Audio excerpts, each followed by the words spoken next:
venimos nosotros de ver sistema nervioso, dispositivos de aprendizaje, tipos de aprendizaje básicos en comportamiento animal. Venimos haciendo una observación más macro, más de afuera y del aparato, digamos, del soporte biofisiológico donde acontecen todos estos procesos de adaptación, de aprendizaje y de desarrollo. Ahora vamos a mirar más el interior y observar a través de una teoría cómo es el desarrollo cognitivo, psicocognitivo, cómo es que acontece el aprendizaje. Y para eso nos vamos a centrar desde el nacimiento en adelante.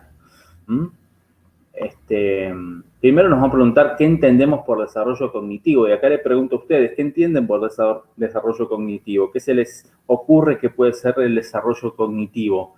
Explicado fácil, digamos. A ver, a riesgo de decir una gansada, ¿no?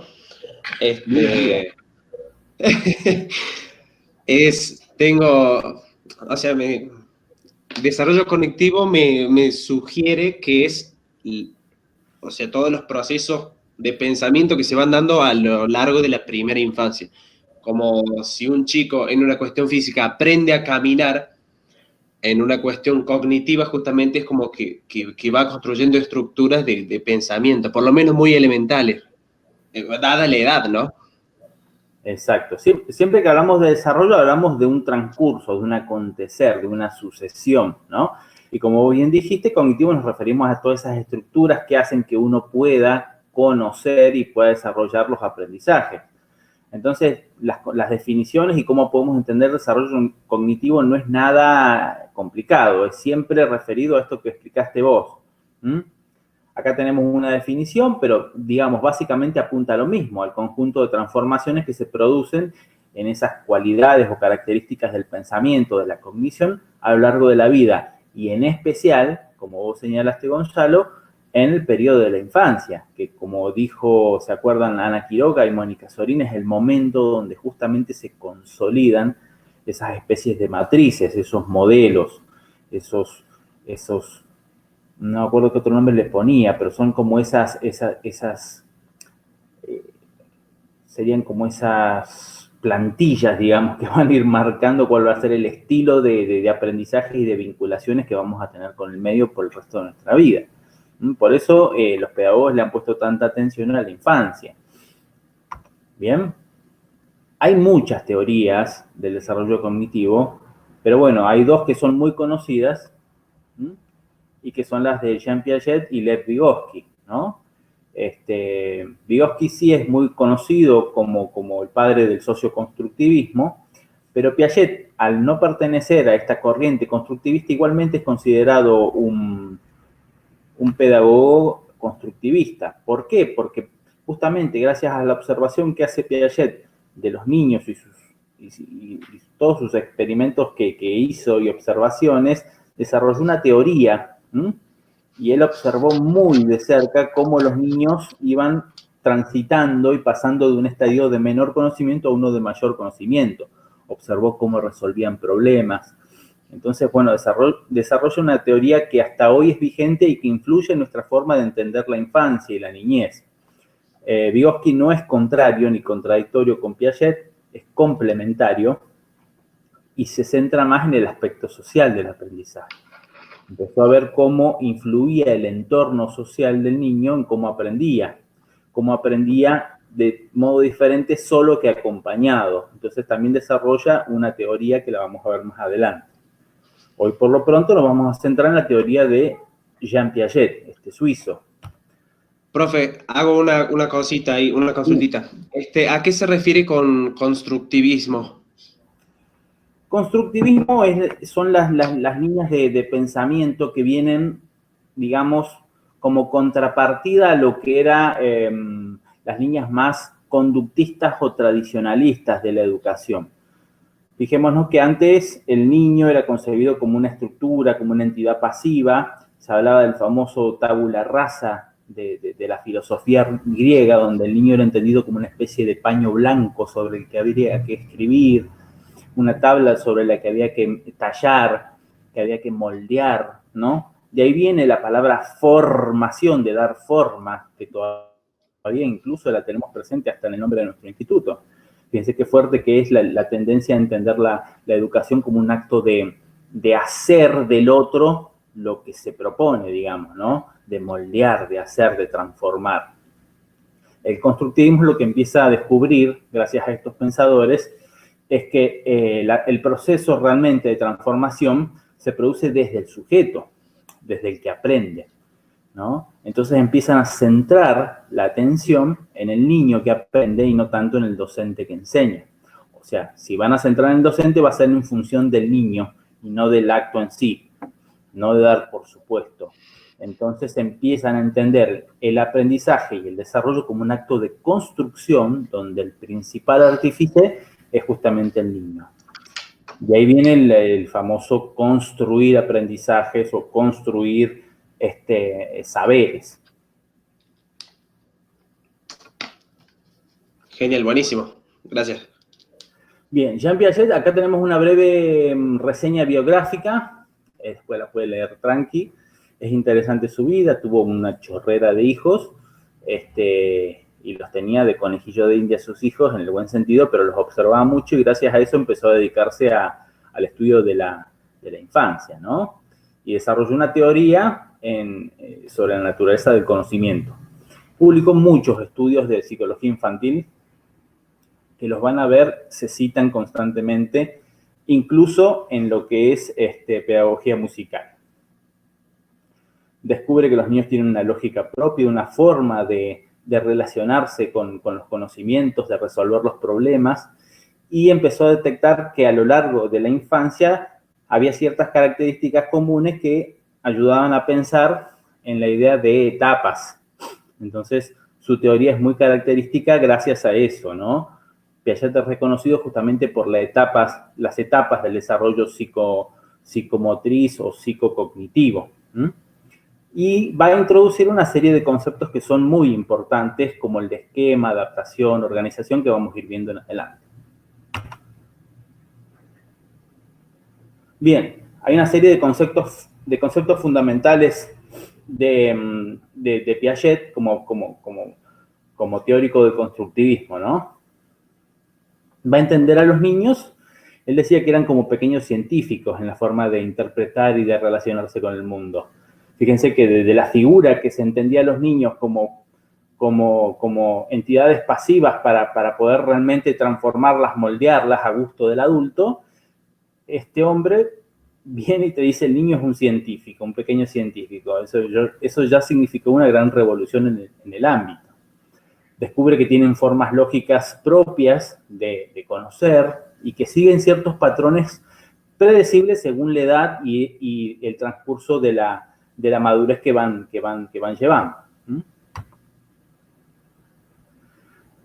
Van a formar representaciones mentales y van a operar, gracias a ellas, en una interacción recíproca, otro carácter del constructivismo, ¿no? La interacción recíproca y la transformación recíproca con el medio. Y van a construir activamente el conocimiento, usando lo que ya saben e interpretando nuevos hechos y objetos. Esto que a nosotros nos parece tan connatural por el tipo de bibliografía que consumimos en el profesorado, fíjense que históricamente no ha sido así. Entonces, esto se ha transformado, esta visión, y se ha ampliado y se ha enriquecido gracias a pensadores como Piaget. El desarrollo como cambio de las estructuras. Dijimos que estructura, esquema son terminologías muy características de este pensador. La forma de organizar el conocimiento del mundo es gracias a esquemas. ¿Qué entienden por esquemas?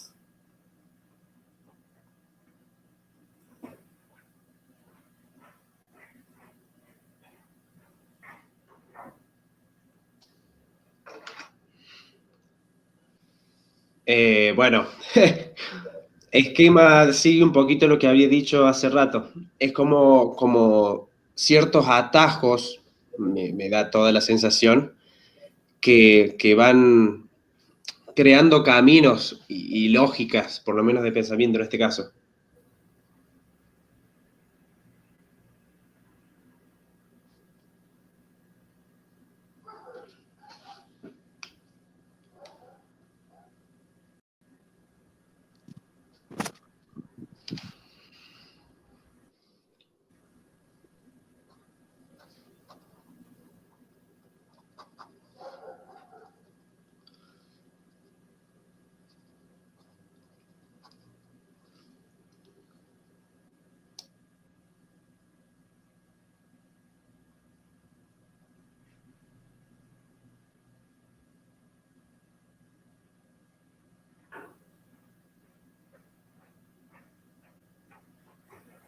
Perfecto, perfecto. Irina, ¿estás por ahí? Sí, sí. Bien, no te nos pierdas, Irina. Bien, va por ese lado, pero justamente lo que vamos a hacer un poco más de referencia con esquema también es a la noción de conjunto. ¿Qué puede ser un conjunto de qué? Un esquema, por ejemplo. ¿Esquemas de qué conocen? ¿Esquemas de qué puede haber? Esquemas de cualquier cosa, digamos. Es como una forma de interpretar distintas instituciones o partes de un todo. Bien, ¿y un ejemplo que se te ocurra? El primero que se me ocurrió es el esquema del instituto, digamos, desde la secretaría, desde las distintas funciones que componen el instituto. Ajá, entonces estamos hablando de que el esquema lo que presenta es una forma de organización. Podría ser. Exacto, a eso me refería. Perfecto. Y esto abarca todo, porque podemos entender muchísimas cosas como esquema. Un acorde es un esquema, por ejemplo. Un instrumento es un esquema de elementos dispuestos de tal forma que proporcionan la funcionalidad o X sonoridad bajo determinada acción. Claro, es como una forma de interpretar un conjunto, digamos, de cosas. Exacto.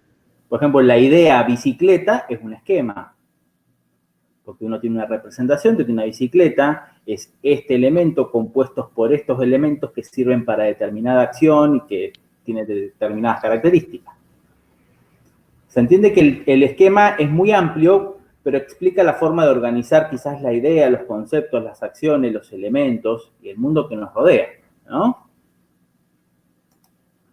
Los esquemas son conjuntos de acciones físicas, de operaciones mentales, de conceptos o teorías con los cuales organizamos y adquirimos información del mundo, ¿no? Básicamente lo que hemos estado poniendo en ejemplo y lo que ha estado diciendo también Gonzalo. Ahí vemos un grafiquito donde vemos un sujeto, ¿no? Y vemos la interacción con los objetos de la realidad y cómo gracias a los esquemas va construyendo esas nociones de la realidad, del entorno que lo rodea, ¿no? Gracias a la asimilación que enseguida vamos a ver de qué se trata. El niño de corta edad conoce el mundo a través de las acciones físicas que realiza. Fíjense que las formas de interactuar, ¿no? Y de organizar esquemas no es lo mismo de una persona adulta, como somos nosotros, a un bebé. ¿Cómo se imaginan que organiza el bebé o cuáles son los medios que tiene un bebé para conocer el mundo que lo rodea? ¿Qué hace un bebé apenas nace o en los primeros meses de vida? Mira, pero me mira todo. O Mira sea, todo. además por una cuestión de motricidad, no tiene mucha, no levanta la cabeza en cierta edad y mira, toca, se lleva la boca.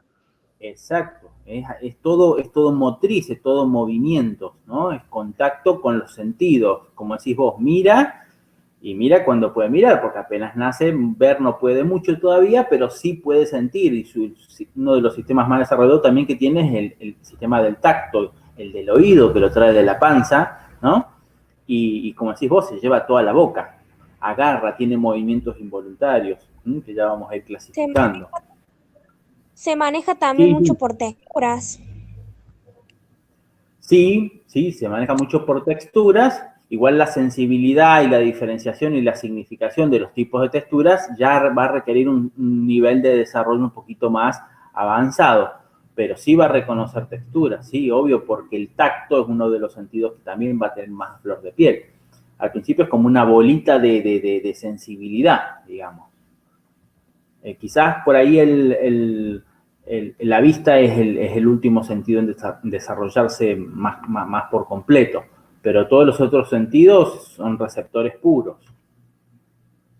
A medida que el niño va pasando por estas etapas, va mejorando la capacidad de emplear, de construir, de emplear esos esquemas que va haciendo.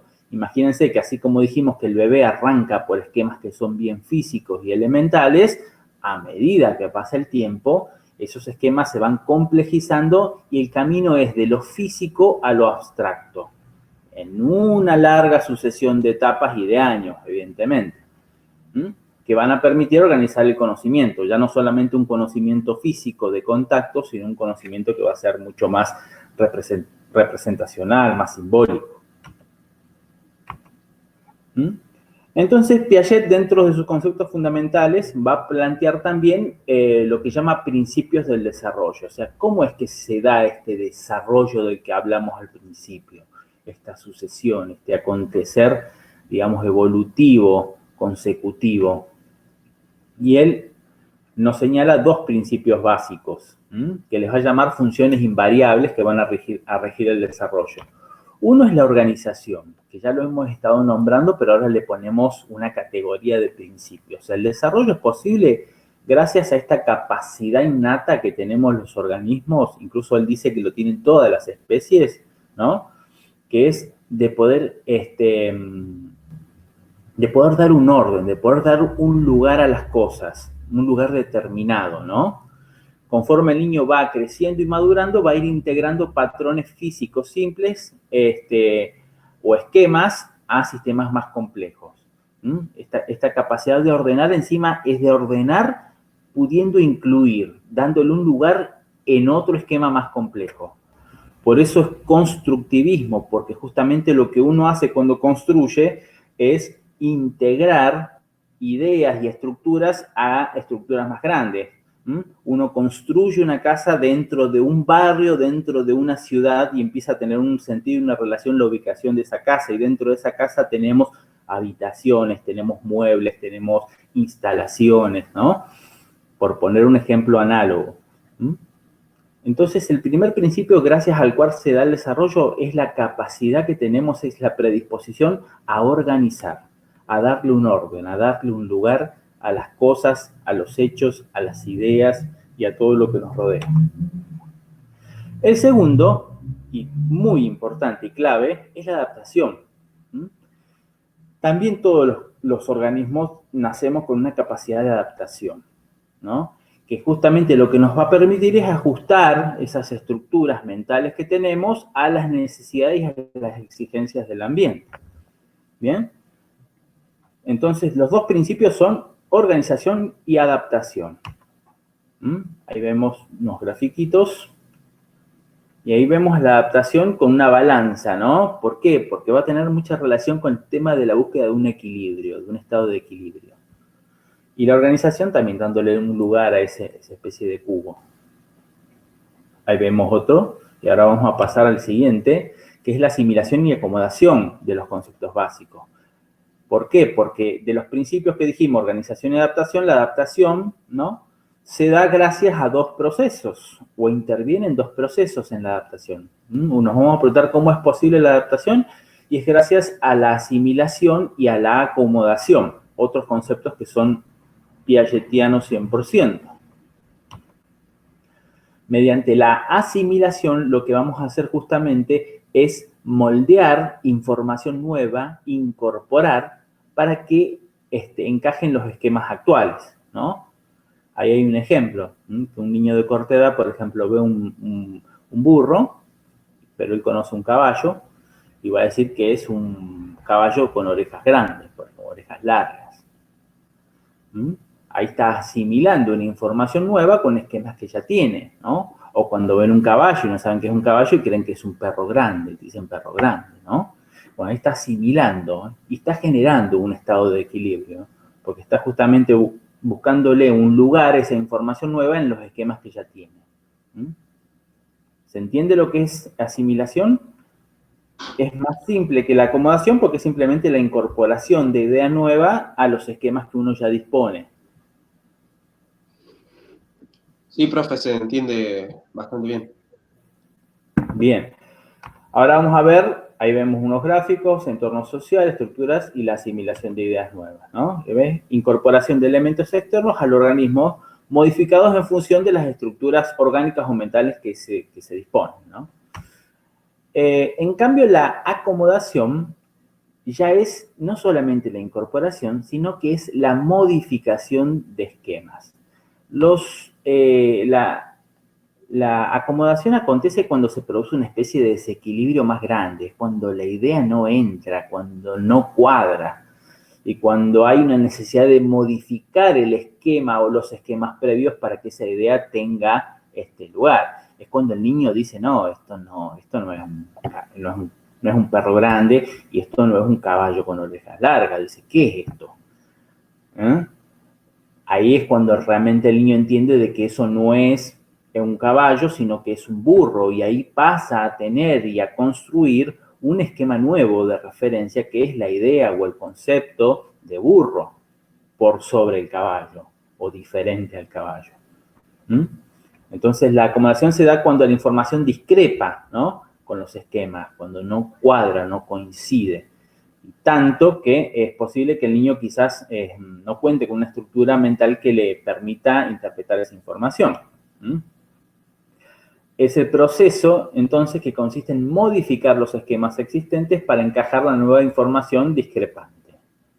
Ahí vemos el gráfico completo respecto a los dos procesos, asimilación y acomodación.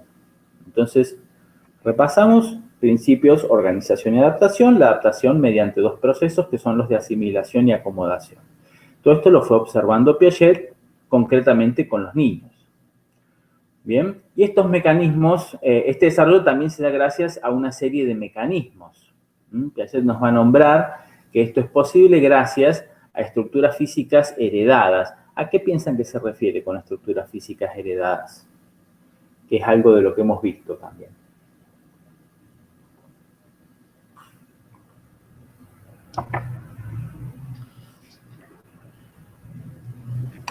¿A los sentidos? Bien, ¿y los sentidos son parte de qué?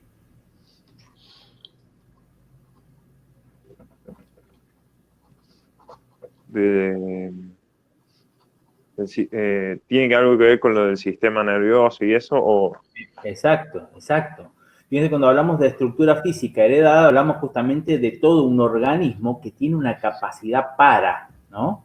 Entonces, en la medida que ese organismo, esa estructura física, biofísica, esté apta y esté madura, va a ser posible un mayor grado de desarrollo. Por eso después tenemos ciertas patologías y ciertas discapacidades que lo que afectan justamente es la maduración de muchos o de las partes o de los sistemas. Entonces eso afecta quizás las posibilidades de desarrollo cognitivo, psicocognitivo. Lo vamos a ver más adelante, quizás cuando nos metamos con educación especial. Entonces, un primer mecanismo necesario va a ser la estructura física heredada. Un segundo factor va a tener que ver con las experiencias físicas con el ambiente, ¿no? Y acá hablamos de experiencias físicas, ¿no? Y también tiene que ver con lo que venimos viendo, con los dispositivos de aprendizaje, ¿no?, con las formas o tipos de aprendizaje más básicos de comportamiento animal, ¿no?, con cómo recibimos esa estimulación del entorno constante y provocan una serie de experiencias. Bien, eso también es un factor clave del desarrollo. Y ahí entra también lo que dijeron recién de los sentidos.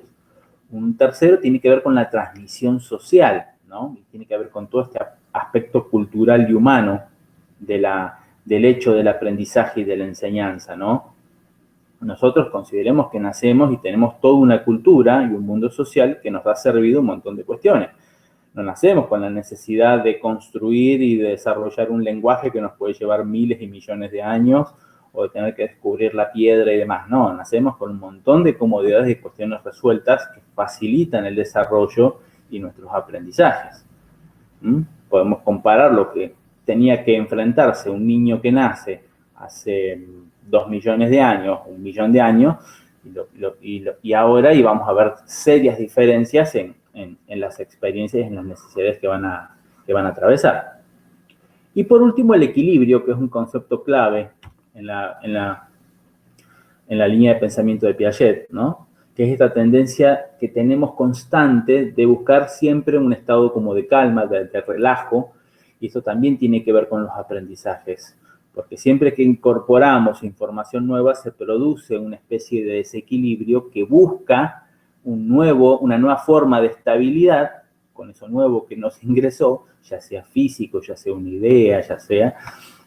Y esto lo vimos el otro día con otros ejemplos, cuando hablábamos de habituación, cuando hablábamos de otros procesos, y tiene justamente que ver con esto. Tendemos al equilibrio, tendemos a buscar el equilibrio. A veces lo vamos a conseguir mediante el proceso de asimilación, y cuando no es posible, se va a producir un desequilibrio mayor y vamos a necesitar reacomodar nuestros esquemas y se va a producir la acomodación. Pero siempre lo que vamos a buscar va a ser restaurar ese equilibrio.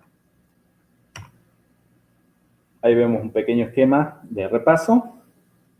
Adaptación, esquemas, asimilación, acomodación y el equilibrio, ¿no? Como conservación y organización de la estabilidad del entorno. Y acá una especie de pirámide con estos conceptos fundamentales. Vemos que en la base está el equilibrio, vemos los procesos de adaptación que son asimilación y acomodación, la organización, como esta capacidad innata de dar orden y lugar a las cosas, ¿sí? Y todo esto va formando estructuras y el esquema como unidad, como célula formadora de todas estas estructuras. ¿Alguna duda hasta acá? No, profe. No, yo tampoco. Buenísimo. Bien. No, profe. Gracias, chicos. Bueno, siguiendo con los conceptos fundamentales, entramos en el concepto estrella de Piaget, y son el de las etapas cognitivas, ¿no? Ya algo fuimos nombrando, y él va a clasificar las etapas de desarrollo infantil en 4. La sensoriomotora, o sensomotora, o sensomotriz, la pueden escuchar de diferentes maneras. La preoperacional o preoperatoria, la de las operaciones concretas y la de las operaciones formales, ¿no? Cada una de las cuales va a representar una transición a una forma siempre más compleja y abstracta de conocer. Yo no sé si esto ustedes lo vieron en pedagogía general o en didáctica general, o nunca lo vieron.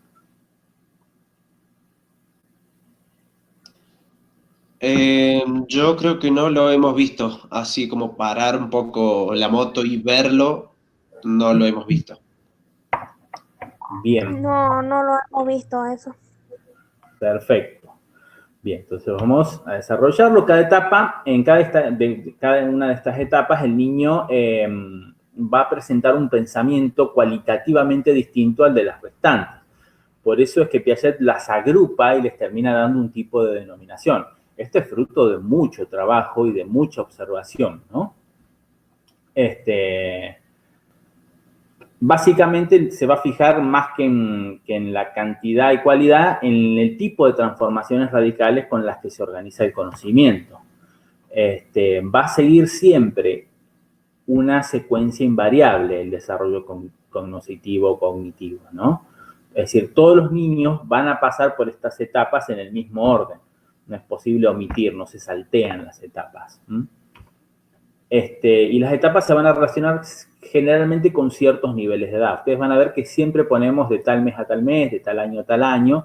Son de referencia, porque el tiempo que va a durar cada etapa va a depender mucho de las condiciones subjetivas y culturales. Evidentemente, imagínense que esto Piaget lo escribió hace más de 100 años y vamos a ver que hay cuestiones que hoy están mucho más aceleradas por el tipo de estimulación que reciben los niños. Eso naturalmente iba a ser diferente quizás de un niño que vive en la puna, que vive una vida mucho más tranquila, más relajada, un niño que vive en la capital federal y que está hiperestimulado, hiperbombardeado de información. No es ni mejor ni peor, pero evidentemente el ritmo va a ser diferente. Entonces hablábamos de etapas, también vamos a escuchar hablar de periodos o de estadios, nos referimos siempre a lo mismo. Pero es una noción también muy de Piaget, el estadio. Y hay 4 características de los estadios piagetianos. Algo de esto fuimos nombrando, pero le vamos a dar un orden. La secuencia de aparición de estas etapas es invariante, ¿no? Es decir, que van a seguir un orden fijo, determinado. Las personas van a avanzar cada una a su ritmo, se pueden producir fluctuaciones en cuanto a la edad y a la aparición, pero todos van a seguir este mismo orden, digamos, invariante de etapas. Va a existir una estructura de conjunto característica, que es lo que va a hacer que esta etapa sea esta y no otra. Piaget consideraba que el pensamiento de los niños experimentaba algún cambio abrupto en periodos breves. Van a ver que hay cuestiones fundamentales que van a marcar el paso de una etapa a otra. Esto no es mágico tampoco, es también paulatino, pero vamos a ver que es clave lo que determina el paso de la etapa sensorio-motriz a la preoperacional y a las operaciones concretas y por ende después a las operaciones formales. ¿Mm? Los estadios son jerárquicamente inclusivos, es decir, que cada estadio va incluyendo los logros y conquistas del periodo previo. Y la transición, como dijimos, es gradual, no es abrupto. O sea que en cada uno de ellos se encuentra una fase de preparación y otra en la que se completan los logros propios de esa etapa. Es bien gradual y paulatino. ¿Alguna duda hasta acá? Hacemos un pequeño repasito. Yo no tengo dudas, profe. Bien, acá les hago un mapa conceptual como para repasar. Hablamos de desarrollo cognitivo, qué era la importancia, la relación que tenía con lo que habíamos visto. Hablamos de que hay una serie de teorías, pero hoy vamos a centrar en dos. Hablamos del socioconstructivismo de Vygotsky, que lo vamos a ver más adelante. Y nos centramos en la teoría del desarrollo cognitivo de Piaget. Dijimos brevemente quién fue Piaget, datos biográficos, y señalamos una serie de conceptos fundamentales. Ideas sobre la niñez, esquemas y cambios, desarrollos y principios. Y dijimos que los principios de desarrollo eran dos: la organización, la capacidad de ordenar, de dar lugar, y la adaptación, que se producía gracias a dos procesos de asimilación y de acomodación. Incorporación a los esquemas existentes y acomodación, modificación de los esquemas, siempre en búsqueda de un equilibrio. Hablamos de los mecanismos del desarrollo, que tienen que ver con las estructuras físicas, las experiencias físicas con el ambiente, la transmisión social y el equilibrio. Y por último, señalamos el concepto estrella de Piaget, que es el de etapas o estadios. Dijimos cuáles eran las características generales de estas etapas cognitivas y cuáles eran las características fundamentales y comunes de todos estos estadios o etapas, ¿no? Que eran invariantes, eran estructuras, tenían una estructura característica cada uno, eran jerárquicamente inclusivos y eran graduales. Acá tenemos una especie de mapa de lo que hemos visto hasta el momento. Y ahora sí nos metemos con los estadios del desarrollo propiamente hablando, y vamos a arrancar por el sensorio motor. Si ustedes escuchan sensorio motor o sensomotor, ¿a qué les parece que hace referencia este estadio como forma de conocimiento o construcción de esquemas?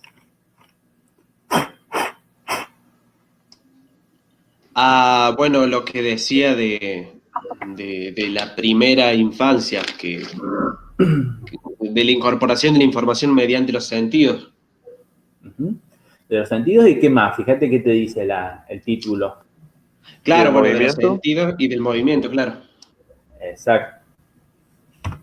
En esta etapa el bebé se va a relacionar con el mundo que lo recibe y lo rodea justamente a través de los sentidos y de la acción. Pero al término de esta etapa será capaz de representar la realidad mentalmente, de un modo muy elemental. Pero fíjense que el tránsito de esta etapa tiene un punto de partida, que es desde lo más elemental, que no tenés nada más que movimiento, reflejos y movimientos casi involuntarios y sentidos recibiendo, hasta llegar a una forma incipiente de poder representar la realidad mentalmente. El periodo sensorio-motor va a dar lugar a una serie de hitos del desarrollo intelectual, ¿no? ¿Por qué? Porque los niños en esta etapa, ¿qué van a desarrollar? La conducta orientada a la meta, ¿no? Esta cuestión de poder hacer algo para conseguir algo, ¿no? El hecho de que Piaget observó de que el niño puede desarrollar esto de que ve una pelota y va y gatea para agarrarla, por ejemplo, es todo un logro y un hito, que no está dado, no viene innato, eso se desarrolla, se construye gracias a una serie de esquemas y a una serie de procesos. Los niños llegarán a comprender que los objetos tienen una existencia permanente que es independiente de su percepción.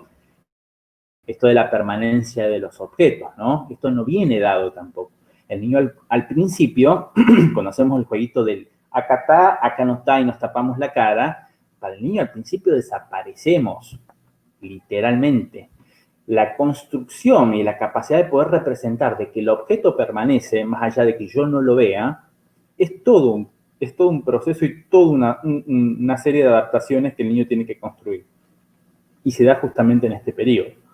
Por eso es muy importante también. Ahí tenemos la fotito del acá está y acá no está. Y además, existen una serie de actividades que también van a tener un notable desarrollo que tienen que ver con la imitación y con el juego. Acá tenemos como una serie de características generales del estadio sensorio-motor, que si ustedes me preguntan, a mí me gustaría que el día de mañana a ustedes les quede esto. Con que les quede esto, ustedes ya tienen, digamos, la esencia de lo importante del periodo sensorio-motor. Hay 3 tipos, y acá, hablando de esquemas, Piaget descubre que hay 3 tipos de esquemas que el niño va a fortalecer, construir y utilizar en este periodo. Y le llama reacciones circulares. Le denominó circular justamente a ese mecanismo de aprendizaje temprano, ¿no? Que justamente le llama circular porque el niño repite una y otra vez. Hay 3 tipos, las primarias, las secundarias y las terciarias. Las primarias van a estar centradas alrededor del cuerpo del niño, ¿no? No van a salir de él, el efecto está dentro del mismo cuerpo, como sacar repetidamente la lengua, mover los brazos. Las secundarias van dirigidas ya hacia la manipulación de objetos. Es cuando agarra el sonajero, lo bate, lo golpea, agarra la mantita. Y las terciarias tienen que ver ya con la exploración de efectos novedosos sobre el mundo que los rodea. Ya ahí es, por ejemplo, cuando el niño tiene esos famosos pianitos que son medios torturantes y va apretando diferentes animalitos para hacer diferentes sonidos.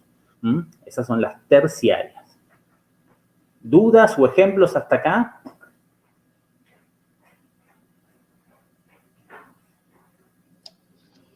No, profe, yo no. No, tampoco, profe. No, no.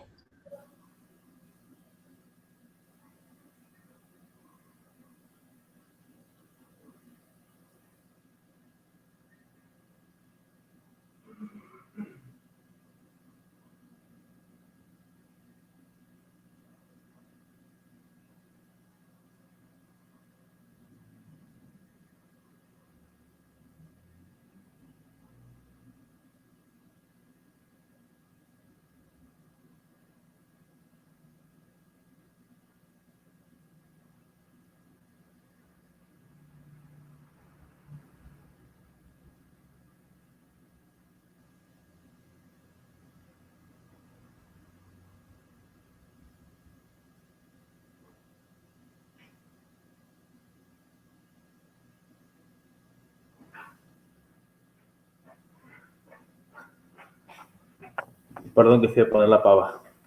Bueno, yo pensé que iba a haber un montón de ejemplos, un montón de dudas. Me dejaron pagando. Bueno, no importa. Avancemos. A su vez, este periodo que dura 2 años aproximadamente, Piaget lo dividió porque encontró logros y una serie de hitos muy característicos en subestadios. ¿Bien? El primer subestadio, que aproximadamente abarca del 0 al primer mes, es el de la ejercitación de los reflejos. Como ustedes saben, y ya vimos por el sistema nervioso, el organismo tiene una serie de reflejos que son innatos, y son los primeros esquemas que el niño trae, digamos. Si el niño viene al mundo sin nada, como forma para poder conocer, lo único que trae como esquema son los reflejos. Los reflejos y después la capacidad que tiene su organismo para recibir información a través de los sentidos. Los reflejos implican cierta pasividad. ¿Por qué? Porque justamente se encuentran inactivas hasta que algo los estimula y los activa. Pero no son voluntarios, o sea que son automáticos, podríamos decirle en criollo. Sin embargo, los reflejos tienen una gran importancia. Primero porque por el diseño que tienen, evolutivo, tienen una función. Por ejemplo, el reflejo de succión tiene la función de facilitar la alimentación del niño, ¿no? Los reflejos pronto van a llegar a ser formas de actividades que el niño va a iniciar por sí mismo. O sea, el niño primero succiona automáticamente ante la estimulación del pezón. Pero después va a estar asociado este reflejo a la actividad de alimentarse y el niño, cuando tenga hambre, va a mover la boca porque quiere tomar la teta. ¿Entiende? Cuando se forma un esquema de acción, sentimos la necesidad de ponerlo en uso. Entonces, esta primera etapa tiene que ver justamente con la ejercitación de esos reflejos, ¿no? Aun cuando la asimilación es la actividad más notoria acá, en esta etapa, porque más que acomodación se van a asimilar nuevos elementos, nuevas acciones, se empieza lentamente a notar la acomodación.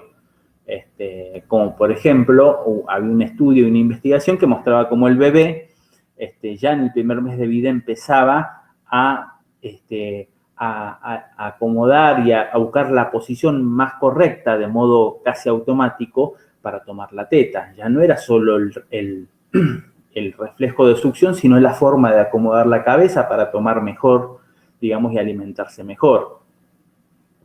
Esto ya demuestran los comienzos de la organización, ¿no? La secuencia de movimientos se va organizando. Esto es el primer mes de vida. A partir del primero al cuarto mes ya se dan las reacciones circulares primarias. Se produce cuando el lactante empieza a repetir una experiencia que se produjo por casualidad, como por ejemplo moviendo los bracitos, se chupó el dedo y sácate. Después va a costar mucho sacarles ese hábito, ¿no? Pero bueno, eso ya puede ser una especie de reacción primaria y se empieza a chupar el dedo, por ejemplo. Y fíjense que decíamos primaria porque la coordinación de movimientos va a estar dentro del esquema corporal, ¿no? Dentro del propio cuerpo.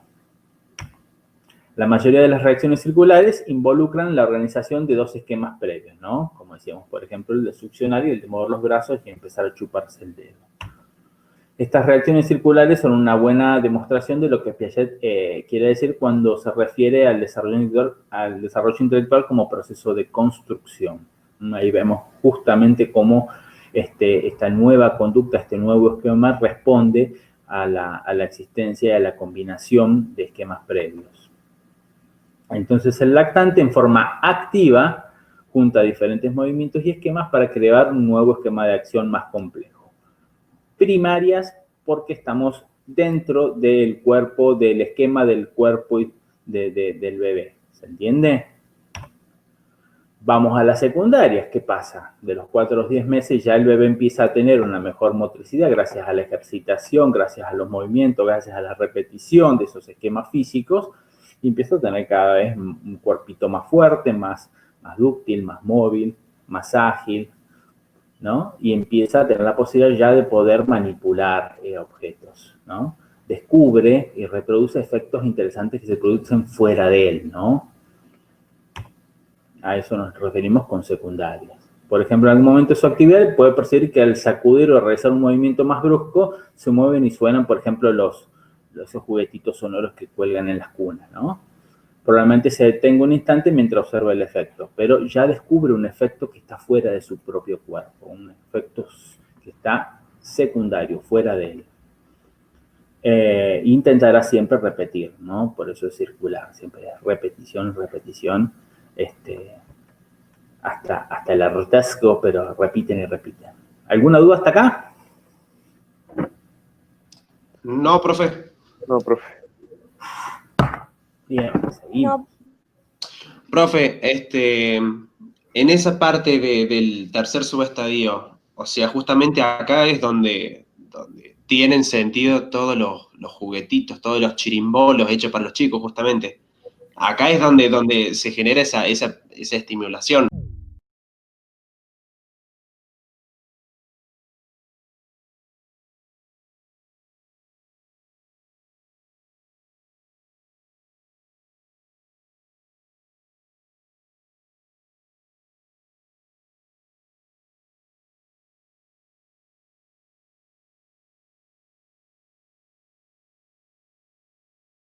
El del oído. Así que imagínense que la estimulación puede venir incluso desde la panza. Por eso es tan importante hablar, poner música, etc. En los primeros meses de vida toda la estimulación es muy importante, Entonces, fíjense que muchos de los síndromes del espectro autista tienen que ver también con fallas a veces en el nivel de contacto y estimulación y conexión con el bebé en los primeros meses de vida o en los primeros días de vida. Entonces, en la medida que se den estas condiciones, digamos, se asegura mucho más el desarrollo. Fíjense, acordémonos de los factores del desarrollo. Y decíamos, maduración de las estructuras físicas, hablamos de la interacción física con el entorno, que tiene que ver con estos estímulos, después tiene que ver con el contacto social y siempre con esa búsqueda del equilibrio. Pero si eso falla, evidentemente siempre puede traer algún tipo de consecuencia en el desarrollo, ya sea en la velocidad o después ya sea en la maduración, porque todo esto tiene que ver también con la maduración del sistema nervioso que vimos, ¿no? Si no están dadas las estimulaciones y la interacción necesaria, hay ciertas cuestiones de maduración que van presentando ciertos retrasos, ciertas lentitudes que después son difíciles de recuperar. Por eso es tan importante la etapa de la niñez. Pero sí, lo vamos a ver un poco en la educación especial a eso, pero tiene mucha importancia la estimulación. Si no se da, y puede tener consecuencias. Hay niños que logran desarrollar o tienen una capacidad quizás de adaptación mayor, y hay niños que son más sensibles a esas carencias. Entonces, bueno, vamos a ver que hay veces hay hermanitos bajo las mismas condiciones que uno, por ejemplo, pobre, tiene los 1000 problemas de desarrollo, de adaptación y demás, y a lo mejor otro bajo las mismas condiciones logra quizás desarrollar mecanismos de adaptación muy copados, digamos. Pero es muy difícil de prever. Pero sí, es muy importante el tema de la estimulación. De primera, gracias. El cuarto subestadio es la coordinación de esquemas secundarios, ¿no? Ya cerca del año, el niño lo que puede hacer es coordinar esquemas. ¿Esto qué tiene que ver? Aprende a combinar dos esquemas de acción para obtener un resultado. Y eso tiene que ver un poco con la superación de obstáculos. Al bebé le ponían una caja, por ejemplo, y detrás la pelota, y el bebé corría a la caja y agarraba la pelota, ¿no? Esto tiene que ver con combinar dos esquemas bajo una premisa de conseguir algo. Y esto ya es muy importante, ¿no? Acá uno de los esquemas se va a transformar en medio para un fin que es otro esquema. Hay dos implicancias muy importantes acá. Pone en evidencia ya, fíjense, cerca del año, la intencionalidad del niño a través de una conducta orientada. Esto ya es un logro cognitivo importante. A nosotros nos parece simple, pero ya es un gran logro, ¿no? Hay una conducta que va a estar orientada a un objetivo. Y lo otro es que ya empieza a haber una noción de tiempo y espacio, porque acá hay un espacio, hay un obstáculo, ¿no? Y hay un obstáculo delante que está antes de un juguete que está detrás y después si yo corro la caja, ¿no? Entonces esto tiene una implicancia bastante relevante para todo este periodo. El quinto subestadio es el de las relaciones circulares terciarias, que ya habíamos nombrado, que tiene que ver justamente cuando el bebé experimenta diferentes acciones para observar diferentes resultados, ¿no? Fíjense que acá ya hay una forma de experimentación activa más desarrollada, ¿no? Para realizar determinada acción va a generar determinado resultado o efecto. Entonces empieza a explorar, puede jugar incluso con la intensidad o la fuerza para observar diferentes efectos. Un ejemplo, con el niño agarra una manguera y que si la aprieta de determinada forma salpica más y empieza a jugar con eso, por ejemplo. El niño está estudiando de forma activa y aprendiendo a conocer las diferentes consecuencias de sus actos, de sus acciones. Y esta es una forma ya autónoma, ¿no?, de desarrollo de esquemas y de conocimientos del mundo que lo rodea, donde lo hace gracias a la curiosidad característica de la edad. Y vamos por último al sexto subestadio, que es justamente donde culmina este periodo, ya cerca del año y medio a los 2 años, que tiene que ver con el comienzo del pensamiento. ¿Por qué está caracterizado el comienzo del pensamiento? Es justamente por esta capacidad del niño de poder anticiparse a la acción, de poder desarrollar una especie de pensamiento previo o de análisis previo. Los intentos de lograr un objetivo con actividades de ensayo y error es probable que en algún momento hubieran dado resultado deseado, pero al detenerse y reflexionar, como pararse a pensar, comienza a encontrar una solución a veces más efectiva. El niño quizás aún a los 2 años no tiene desarrollado el lenguaje, pero sí hay un complemento simbólico y a veces para representar las acciones necesita realizar ciertos movimientos motrices, como por ejemplo abrir y cerrar las manos o la boca, y a veces hay ciertas cuestiones de esta actividad del pensamiento motriz, por así decirle, porque es más físico, que a veces hay ciertas formas de representación que están ligadas a ciertos movimientos repetitivos de las manos o de la boca. Esto también a base de investigaciones. Otra característica son las imitaciones diferidas del pensamiento, ¿no? ¿Esto qué significa? Que los niños a veces pueden observar una determinada acción y pueden reproducirla después, incluso horas o días después. Esta capacidad ya de memorizar, ¿no? Y de imitar diferidamente en el tiempo, ya es una forma de guardar representaciones mentales de conductas observadas, ¿no? Entonces esto también ya es considerado una forma incipiente o de las primeras formas de pensamiento, de capacidad de representar, ¿no? Entonces, como dijimos al comienzo, en las características generales del periodo, las competencias básicas adquiridas en este periodo son precisamente y puntualmente 2. Una es la adquisición de la conducta orientada a metas. Esto lo conservamos de por vida, ¿no? La transición del lactante de la conducta refleja, que era automática, innata, hacia las acciones orientadas a una meta. Empieza a haber ya un esquema propuesto, una combinación de esquemas para buscar y lograr determinada meta o fin. Al momento de nacer, el comportamiento está controlado, como dijimos, fundamentalmente por reflejos, ¿no? Y incorpora en los primeros meses de vida nuevas conductas a estos esquemas reflejos. Los va ejercitando, va primero por el propio cuerpo, después va hacia afuera, hechos fortuitos, se repiten, se descubren efectos, se manipulan objetos, se combinan, siempre por una sensación y la búsqueda de una sensación placentera. Por eso son reacciones circulares. Y al final del primer año empieza a prever estos eventos y alcanza metas, combina conductas, ¿no? Inicia y selecciona una secuencia de acciones para conseguir determinada meta, ¿no? Fíjense que ya a partir del primer año se empieza a conquistar esta primer competencia básica, que es la conducta orientada a metas.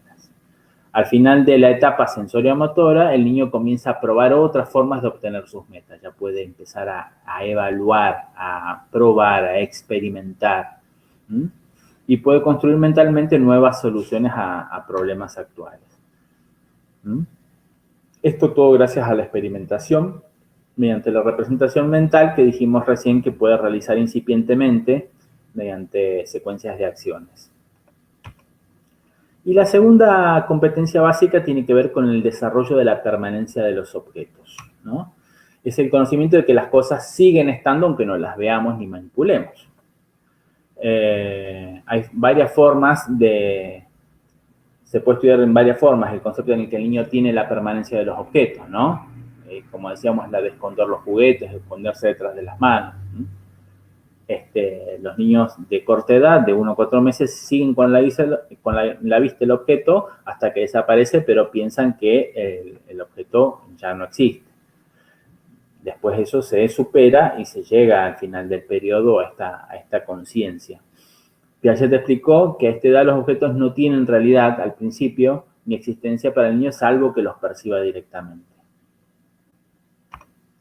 El primer vislumbre de la permanencia de los objetos aparece de los 4 a los 8 meses, donde el niño va a buscar el objeto si está parcialmente visible, pero necesita alguna pista, ¿no?